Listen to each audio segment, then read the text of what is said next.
Good morning, blissful crafters. Welcome or welcome back to my channel.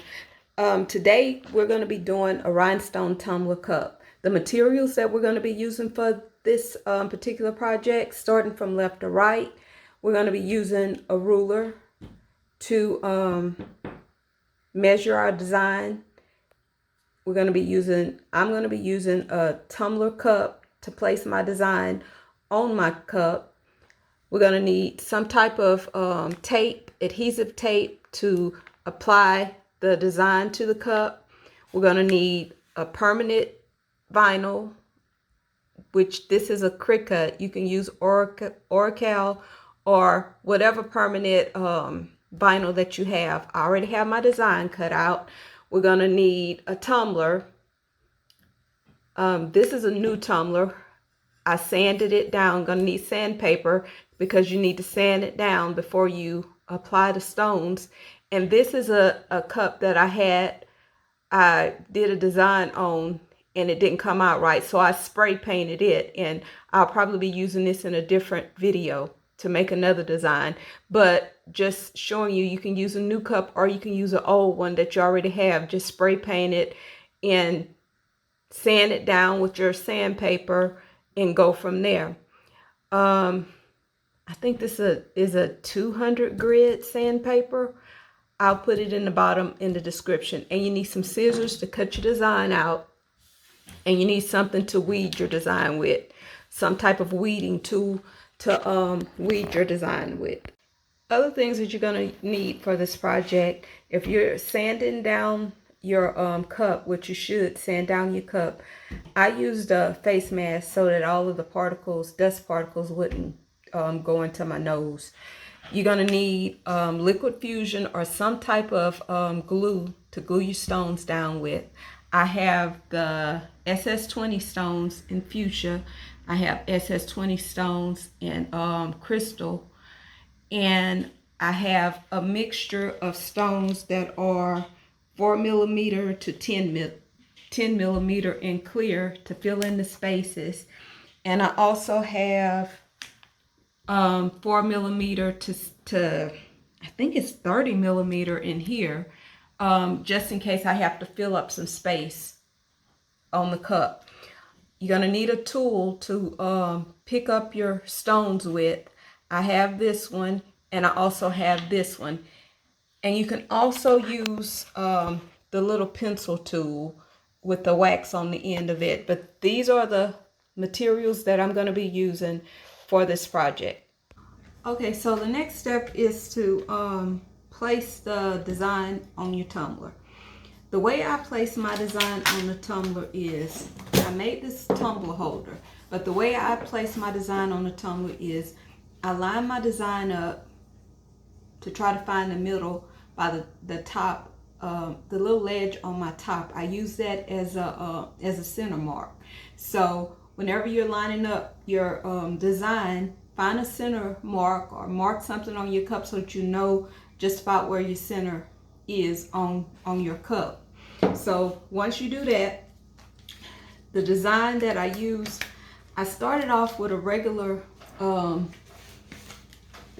adhesive tape that I use for a vinyl, but this particular tape doesn't work with the Cricut vinyl, so I had to switch over to this Cricut tape to get it off of the backer. So whenever you cut your design out and weed it, make sure you squeegee it down really good, so whenever you're peeling it off the backer, it will come off your backer. So once you think you have it squeegeed down enough, you take your design and you find the center of your design. Try to find the center of it. I think I'm gonna go this way to try to find my center. So find the center and just crease it. Make a crease in your design so that whenever you take it off the backing, you'll have something, a starting point. So I'm going to pull it off of the backer. I'm going to start from the bottom, I think, and try to lift it off the backer.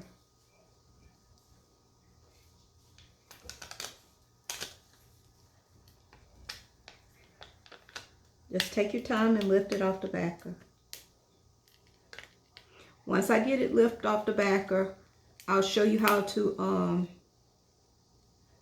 put the design on the cup.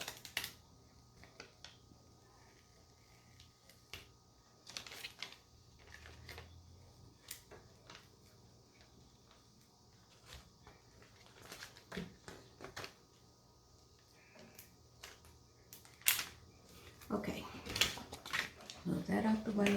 I'm gonna bring my cup over here. Oh, one thing I forgot.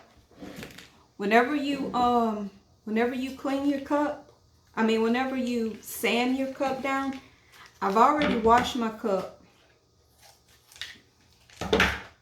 with Dawn, but on the videos that I watched, they say that you should wipe it down with alcohol too. So I have an alcohol pad that I'm gonna go ahead and wipe it down to make sure I have all of the oils and everything off of the cup before I even apply my my graphic.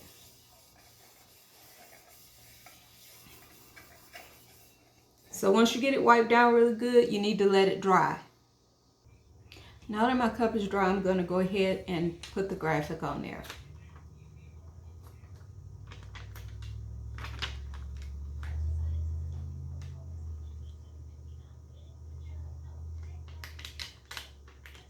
Just decide where you want it to go at and kind of line it up as best as you can. I like to kind of bend it in the middle. Lay the middle down first.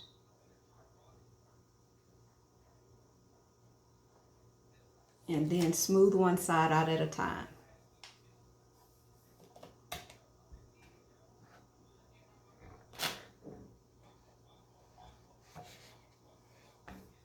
Once you get that side smoothed down, you do the same thing to the other side. Just take it, smooth it down with your finger as you lay it down.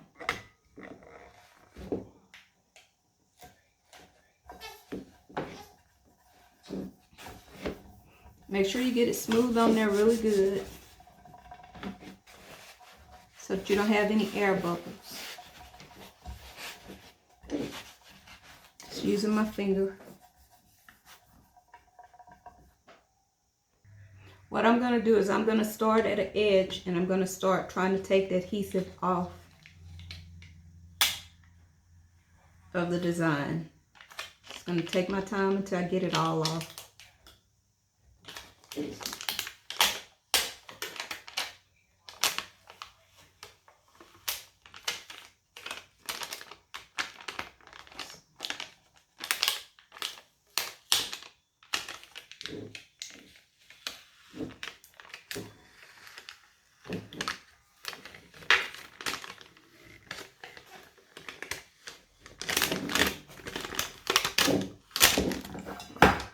Okay, so I have that one on there, and I'm going to save this tape because I can use it again with something. I'm going to show you how the front of it looks. This is what the front of it looks like. Can you see it? Okay.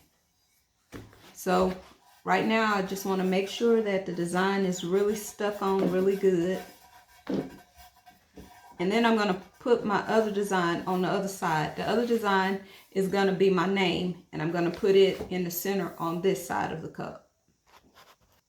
Sometimes when you have a long design like my name, and you get the first part of it laid down good, sometimes you have problems trying to get the larger portion laid down. What you have to do is sometimes you have to go in with your scissors and make little slits in the design so that it will lay down without giving you difficulties.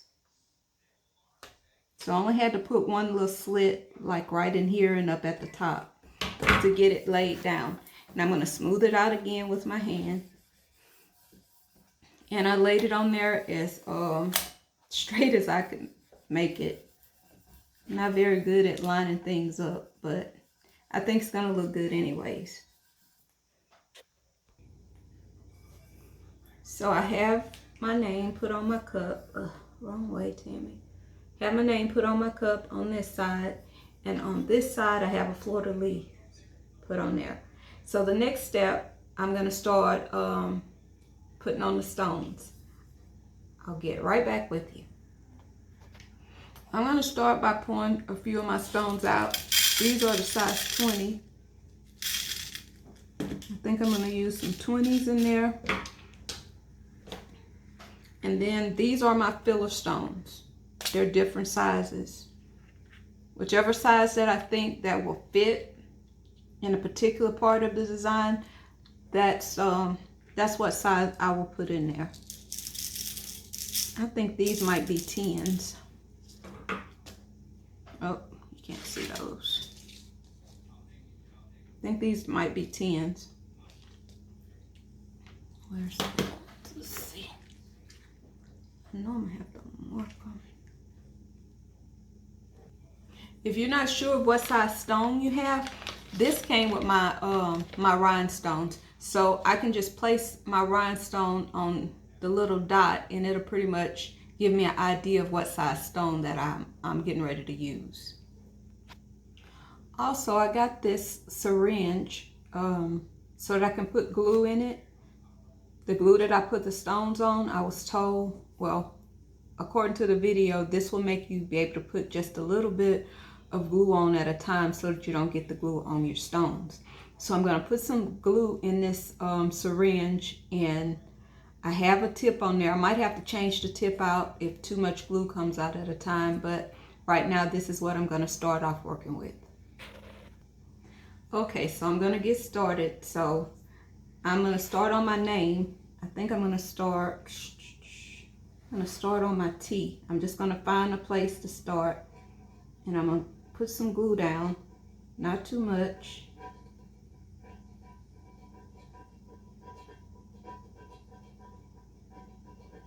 And I'm just going to start laying stones down. Let's see.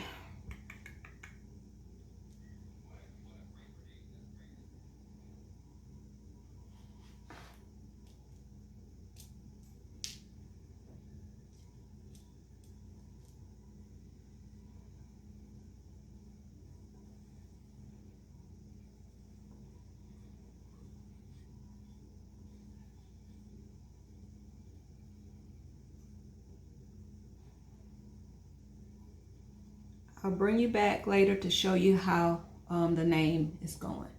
This is where we are after an hour and maybe 20 minutes of work.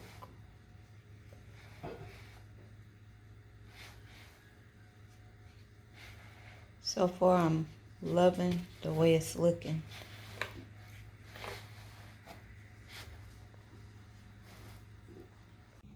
Okay, everybody. It's another day. As you can see, I have a different outfit on. It's not that it's taken an excessive amount of time to do this cup, because I probably could have had it done within a day's time, but I've just been doing an hour at a time on it. But today I wanted to actually show you guys how I'm putting on the stones. As you can see, I'm just about done with it. I have a few more things to do, but I wanted to show you what I'm doing and how I'm actually putting on the stones. So I'm using this syringe to put my glue on, and I'm gonna go in with some SS20 stones right now. And I have my my little tool to pick up my stones with. So I'm gonna show you how I'm doing it. I'm gonna start off showing you, then I'm gonna go off camera and get the majority of it done. And then when I go on the back part to finish the fleur-de-lis, I'll show you how I do some of that. So I'm just gonna put it here, put it towards you. I'm gonna take my top off my glue, and then I'm going to just put a little on at a time. Just squeeze a little out. What you don't want to do is put tons and tons of glue on at a time, because then your stones will slide. I learned that the hard way. So I just rub a little of the glue on like that, and then I put my top back. Well, I don't necessarily even put my top back on because this is going to go fast. So I pick up my stone and then I just place it where it needs to be placed. I'll try to get a close up for you to see. I don't know if you can see that. It's hard to see where the stones are going sideways like this, but I wanted to give you an idea of what I'm doing to put the stones in place, to show you that it's not rocket science. It's really simple. It's a really simple process, and it really helps the mind just to concentrate on something. If you have a lot on your mind, start doing a tumbler like this, and it'll take your mind off of it. Normally I have a audio plan so that it doesn't take up a whole, well, it doesn't seem like it's taking up a lot of time, but it's really relaxing. It's really relaxing. So this is how you place your stones. And again, these are the tongue twister, SS20 stones. One of the larger stones that I'm placing on right now. So as you can see, I just did that line. Now I'm going to go offline, off of screen, and I'm going to finish it up. And then I'll come back when I have this area filled, and then we'll start on the other side. As I've been working my way down, for the most part, it's been easy to kind of keep the honeycomb pattern. But as I get around the letters and the design, it's harder for me to keep the honeycomb pattern in line. So I'm having to go in with these smaller stones to fill in spaces, and you'll find that maybe you might have to do that too. It doesn't look bad whenever you're filling in with the smaller stones. As a matter of fact, unless you're right up on it, you can't tell that the smaller stones are in place. But just a little, just to let you know that you might run into that, and it's okay to fill in with the smaller stones if you have to. This is my first cup, my first tumbler, Rhinestone tumbler. I think it's going well to say it's my first one, but I don't know. I'm a little disappointed in myself because I can't keep the pattern up. But again, overall, it's going well. Hello everybody. So I've changed locations again. I just wanted to give an update on how far I've gotten on the cup. So as you can see, I have the front completed, and I just have this little portion right here to fill in, and then I'll have the cup completed. So I'm going to go ahead and finish the rest of the cup, and then I'll show you what it looks like once I'm done completely. Okay everybody, this is my first attempt at a bling cup.